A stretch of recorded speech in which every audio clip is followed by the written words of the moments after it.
আমি যেহেতু সাংগঠনিক পর্যায়ে আমাকে কথা বলতে হচ্ছে, অনেকেই স্যারকে যেভাবে উপস্থাপন করেন বাড়ির বাইরে গিয়ে কয় স্যার তো কিছু করলো না, আমি কিন্তু এই কথাটা বলবো না।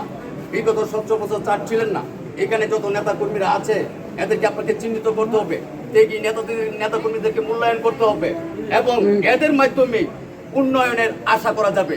বিগত নির্বাচনে আমরা যা দেখেছি, যারা আপনার কাছে এসেছে বিভিন্ন দল থেকে এসেছে, এরা আমাদেরকে ব্যাপক ক্ষতির কারণ হয়ে দাঁড়িয়েছিল আমাদের বিরুদ্ধে।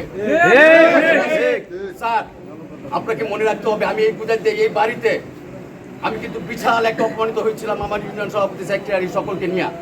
আমি তখন বলেছিলাম টুটুল ভাইকে যে ভাই আমরা আপনাদেরকে কিছু দিতে পারবো না, তবে নির্বাচনের দিন অপেক্ষা করেন, এই জবাবটুকু নির্বাচনের পরে আপনি পাবেন। তারাই করিমগঞ্জে গত নির্বাচনের চেয়েও বর্তমান যে নির্বাচনটা হয়েছে সেখানে আমরা বিশাল ব্যবধানে একটা ভোট দিয়েছি। আমরা আরো 20,000 ভোট দিতে পারতাম যদি ওই কুলাঙ্গাররা আমাদের সাথে আমাদের বিরুদ্ধচারণ না করতো। স্যার একটু লক্ষ্য করবেন, জাতীয় পার্টির যত এরিয়া আছে সব এরিয়া দাঁড়িপাল্লা পাস করে। কেন? ওনারা তো জাতীয় পার্টি থেকে আমাদের দলে অংশগ্রহণ করার জন্য আপনার কাছে আসছে। তাহলে আমরা প্রত্যেকটা কেন্দ্র কেন বিপুল ভোট ব্যবধানে ফেল করলাম। এই জবটুকু যেন স্যার যদি কোনোদিন ভবিষ্যতে আপনার সময় সুযোগ থাকে এই উত্তরটুকু নিতে চাইবেন, এটা আমরা আশা প্রত্যাশা করি।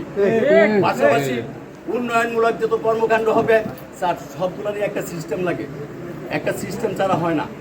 আমরা যতটুকু শুনেছি, আমি সাংগঠনিক হিসেবে স্যার যতটুকু শুনেছি ততটুকু আপনাকে বলছি।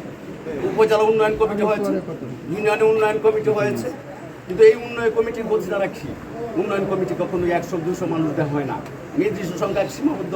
যাদের প্রতি বিশ্বাস, যাদের প্রতি মনোবল আছে তারাই উন্নয়ন কমিটিতে থাকতে পারে।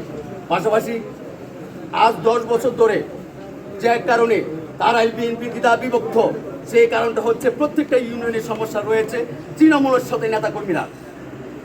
এই সমস্যাটা একটা বিশাল সমস্যা, এই সমস্যার করে সুযোগ সন্ধানীরা আজ সুযোগ নেওয়ার চেষ্টা করছে এবং সুযোগ নিয়েছে। আমি স্যার আপনি মহাজ্ঞানী, আপনার উপস্থিতি আমাদেরকে অনেকটা দুর্বল করে দেয়।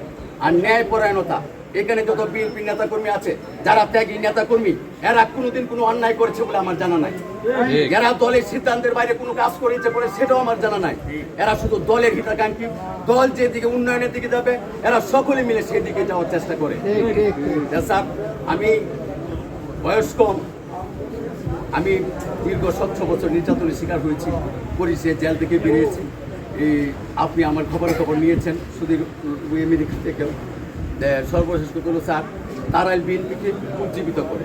পাশাপাশি আরেকটা কথা না বললেই নয়, কমিটি ছাড়া দল চলতে পারে না। আমরা ছাত্র দল, আমরা যুব দল, তারাইলের অস্তিত্ববিহীন। আমাদের কমিটি করার বাধা কোথায়? আমরা কেন কমিটি করতে পারি না? তারাইলে হাজার হাজার যুবক যারা যুব দল করে এরা আজ নেতৃত্ব শূন্য। এটাও বিষয়টা স্যার আপনার মাথা রাখতে হবে। আমি মনে করি খুব শীঘ্রই যত দ্রুত সম্ভব আপনি তারাইল উপজেলার যুব দলের কমিটি যত সংগঠন আছে চেইনের মাধ্যমে, বিএনপির চেইনের মাধ্যমে সকল সংগঠনের সঠিক নেতৃত্ব অবস্থান সৃষ্টি করলে দল সুসংগঠিত হবে, উন্নয়নমূলক কর্মকাণ্ডে কোথাও বাধাগ্রস্ত হবে না।